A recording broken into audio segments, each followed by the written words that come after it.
Ողջունում եմ բոլորիդ, սիրելի ժողովուրդ, բարև ձեզ եւ այսօր կարճ հայտարարություն կանեմ եւ մի քանի կարեւոր դիտարկումներ եմ ուզում անել իմ այս եթերի ընթացքում։ Նախ հիշեցում այսօր հուլիսի 1-ին երեկոյան ժամը 6-ին 18:00-ին հերթական անգամ ես կզրուցեմ ռուս հայտնի տնտեսագետ եւ քաղաքական վերլուծաբան Վիաչեսլավ Շիրաևի հետ իմ YouTube-յան ալիքի ուղիղ եթերում։ Այսօր ժամը 18:00-ին իմ հերթական հյուրը կլինի Վիաչեսլավ Շիրաևը, այնպես որ անպայման միացեք այդ կարևոր եւ շատ հետաքրքիր եթերին, պարոն Շիրաևը շատ հետաքրքիր բաներ ունի ձեզ ասելու եւ շատ հետաքրքիր կանխատեսումներ ունի անելու արդեն հուլիս-օգոստոս ամիսների վերաբերյալ։ Ասեմ նաև, որ ես շատ հետաքրքիր եթերներ եմ պատրաստում թե Ռուսաստանում տիրող իրավիճակի եւ սպասվող զարգացումների վերաբերյալ։ Սպասում եմ մի քանի հավելյալ հետաքրքիր իրադարձություններ տեղի ունենան ամենայն հավանականությամբ մոտակա օրերը, որից հետո այդ եթերը կհեռարձակեմ։ Նաև պատրաստում եմ շատ հետաքրքիր եւ կարեւոր եթեր Նիկոլ Փաշինյանի վերաբերյալ, Փաշինյանի իշխանության ռեժիմի վերաբերյալ, արդեն բավականին հետաքրքիր նյութեր եմ հավաքել եւ սպասում եմ, որ ավարտվի Ուրսուլա ֆոն դեր Լայենի տարածաշրջանային այցը, կարծեմ այսօր նա Բաքու է այցելելու վաղը Երևան, որից հետո արդեն Փաշինյանի վերաբերյալ եւս եթերը կհեռարձակեմ, նախորոք իհարկե հայտարարություն կանեմ։ Սիրելի ժողովուրդ, ամեն ինչ շատ արագ է փոխվում եւ այո, Պուտինյան ռեժիմի տապալումից հետո եւ Իրանի հետ հարաբերությունները կարգավորելուց հետո հաջորդ թիրախը լինելու է Թուրքիան։ Եվ սա արդեն որևէ կասկած չի հարուցում, ասեմ ավելին, Իսրայելը այն պետությունը չէ, որը որ հենց այնպես պատահական պարզապես այսպես մարդասիրական գթասրտության կանոններից ելնելով ճանաչի հայոց ցեղասպանությունը, իհարկե ոչ, Իսրայելը վստահ եմ 1000 անգամ քցել բռնել է մեր լեզվով ասած ճանաչել թե չէ, խորհրդակցել է իր դաշնակիցների հետ, առաջին հերթին իհարկե ԱՄՆ-ի հետ, ես ավելի քան վստահ եմ, որ հայոց ցեղասպանության ճանաչումը Իսրայելի կողմից հնարավոր չէր լինի առանց Վաշինգտոնի իմացության եւ դաբրոյի մեր լեզվով ասած, եւ ես ավելի քան վստահ եմ, որ հայոց ցեղասպանության ճանաչման փաստը ինքնին նշանակում է, որ Իսրայելը փոխում է իր արտաքին քաղաքականության հիմնական վեկտորը Իրանից ուղղելով դեպի Թուրքիա եւ ուզում եմ ձեզ հիշեցնել Իսրայելի նախկին վարչապետ Նավթալի Բենետի այն խոսքերը, որ Իրանից հետո մեր հաջորդ թշնամի լինելու է Թուրքիան։ Այո, Թուրքիան կրկին վերադառնում է իր նեո-օսմանական, պանթուրքիստական նկրտումներին եւ բառացիորեն 3 Բենյամին Նեթանյահուն իր ելույթում դրա մասին ակնարկեց, որ նորից Օսմանյան կայսրության եւ Երուսաղեմին տիրելու պլաններ կա Էրդողանի մոտ, բայց Օսմանյան կայսրության դարաշրջանն ավարտվել է, այն սկսվել է 1071 թվականին Բյուզանդիայի բանակը ջախջախելուց հետո, բայց ավարտվել է եւ Իսրայելը թույլ չի տա, որ Օսմանյան կայսրությունը վերականգնվի Մերձավոր Արևելքում, լինելու է թուրք-իսրայելական բախում, Իսրայելը ունի հզոր դաշնակիցներ իր մեջքի հետևում, ԱՄՆ, Հունաստան, Կիպրոս, Ֆրանսիա եւ այլ երկրներ, քրդերը իհարկե, եւ Իսրայելը բնավ դեմ չի լինի եւ շատ կցանկանա, որ այդ ցուցակում լինի նաեւ Հայաստանը, բայց դրա համար Հայաստանում պիտի լինի արդեն նոր որակի իշխանություն, հակաթուրքական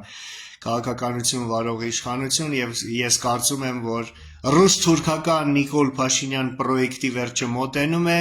աշխարհի մեծերը ամեն ինչ կանեն, որ այդ պրոյեկտը փակվի, Նիկոլ Փաշինյան պրոյեկտը բացվեց 2018 թվականին Ռուսաստանի, Թուրքիայի եւ Ադրբեջանի ջանքերի շնորհիվ, բայց Արևմուտքի եւ Իսրայելի շնորհիվ այդ պրոյեկտը շատ շուտով կփակվի։ Դրա մասին կխոսեմ Նիկոլ Փաշինյանի վերաբերյալ իմ մոտակա եթերներից մեկում եւ նաեւ շատ հետաքրքիր կրկնում եմ եթեր եմ պատրաստում Ռուսաստանի վերաբերյալ, ինչպես հիշում եք նախագահ Զելենսկին Պուտինյան ռեժիմի տապալման 40 օրյա պլան է հաստատել հունիսի 26-ին, այսօր արդեն այդ պլանի 6-րդ, 7-րդ օրն է ընթանում, մինչև օգոստոսի 5-ը այդ 40 օրերը կլրանան եւ ես կարծում եմ, որ հուլիս ամիսը շատ թեժ կլինի ոչ միայն եղանակի շոկի պատճառով, այլ նաեւ քաղաքական թեժ ամիս կլինի Պուտինյան ռեժիմի համար եւ ես չեմ բացառում, որ հենց հուլիսը կդառնա ճակատագրական Պուտինի համար։ Այսօր այդ թեմայով կզրուցենք Վիաչեսլավ Շիրայևի հետ YouTube-յան իմ ալիքի ուղիղ եթերում ժամը 6-ին, անպայման միացեք իմ այդ զրույցին պարոն Շիրայևի հետ, բաժանորդագրվեք Վահե Գասպարյան YouTube-յան ալիքին եւ ես կարծում եմ, որ նոր աշխարհակարգի ստեղծման այդ գործընթացը մեծ մերձավոր արևելքի հարավային Կովկասը ներառյալ ստեղծման գործընթացը թևակողում է իր վճռորոշ փուլ, կոտրվում է ռուս-թուրքական չարաբաստիկ Լենին-Քեմալ Պուտին-Էրդողան ստատուս քվոն 100 տարուց ավել գոյություն ունեցող հարավային Կովկասում եւ հարավային Կովկասում ստեղծվելու է լրիվ նոր ճարտարապետություն Իրանը արևմուտքի հետ հարաբերությունները կարգավորելու հետ զուգընթաց արդեն ճնշումներ է բանեցնում Հայաստանի վրա քաջարանի թունելի կառուցման ուղղությամբ հյուսիս-հարավը կյանքի կոչելու նպատակով եւ Հնդկաստանը Եվրոպայի հետ կապելու նպատակով Հնդկաստանը Իսրայելի հետ խոշոր ռազմավարական դաշնակցային հարաբերություններ է կառուցել փետրվարին Նարենդրա Մոդին այցելել էր Թել Ավիվ մեծ պաշտոնական պետական այցով եւ Իսրայել-Հնդկաստան հարաբերությունները խորանում են գնալով ի հակակշիռ Պակիստանի, Թուրքիայի այդ առանցքի Ադրբեջանի հետ ներառյալ Ադրբեջանը այլևս կարևոր երկիր չի լինի Իսրայելի համար, որովհետեւ Իրանի խնդիրը այլևս Իսրայելի օրակարգում չի լինի, հակառակը Իրանը, նոր Իրանը, աշխարհիկ Իրանը, արևմտամետ Իրանը այս մոլաների ռեժիմի անկումից հետո, որը անպայման լինելու է հենց Իսրայելի դաշնակիցը, այնպես որ սա հսկայական փոփոխություններ են մեր տարածաշրջանում եւ մենք պիտի այս ամենը լավ հասկանալով ճիշտ դիրքավորենք եւ ճիշտ իշխանություն, համապատասխան իշխանություն ունենանք, որը սպասարկի մեր երկրի ներքին շահերը, ազգային շահերը, որոնք բարեբախտաբար արդեն համընկնում են մեր նոր պոտենցիալ դաշնակիցների Իսրայելի, ԱՄՆ-ի արևմտյան աշխարհի հետ։ Այնպես որ այսօր ժամը 6-ին Վիաչեսլավ Շիրայևի հետ զրույցին անպայման հետևեք եւ միացեք այդ եթերին եւ սպասեք իմ հաջորդ եթերներին իմ ալիքում Ռուսաստանի վերաբերյալ եւ Նիկոլ Փաշինյան պրոյեկտի վերաբերյալ։ Այսօր այսքանը այս կարճ եթերում ասա էի ուզում ասեի, լավ եղեք, ամեն ինչ լավ է լինելու եւ ես կարծում եմ, որ իմ այն կանխատեսումը, որ այս խորհրդարանը հենց ծնվելուց հետո դատապարտված է մահվան ծանր սրտի արատով ծնված նորածին երեխայի պես իրականություն է դառնում եւ անպայման շատ շուտով ամիսներ անց լինելու է արտահերթ ընտրություններ